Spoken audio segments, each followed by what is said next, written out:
একটা নতুন অধ্যায় শুরু হতে যাচ্ছে আর্জেন্টিনা ফুটবল ইতিহাসে। বিশ্বকাপ জয়ী লিওনেল মেসির ছেলের অভিষেক আর্জেন্টিনা জাতীয় দলের জার্সিতে।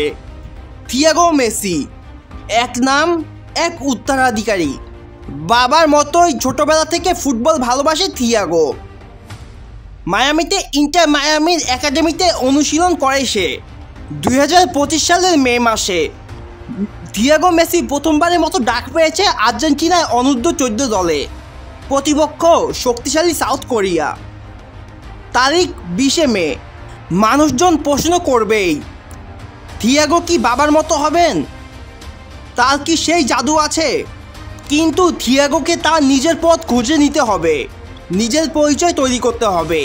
থিয়াগোর সবচেয়ে বড় শক্তি তার পরিবার।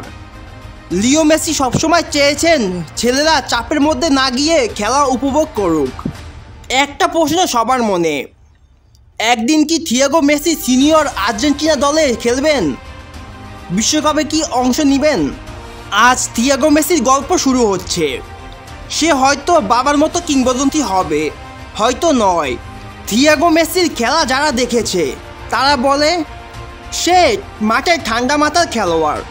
গোল করা নয়, খেলা তৈরি করাই তার মূল কাজ। ইন্টার মায়ামির যুব কোচদের মতে থিয়াগোর পাসিং, দৃষ্টিভঙ্গি আর ম্যাচ বোঝার ক্ষমতা অসাধারণ। সে বল পায়ে থাকলে কখনো পাস দিতে হবে, কখন গতি বাড়াতে হবে, এসব সব জানে।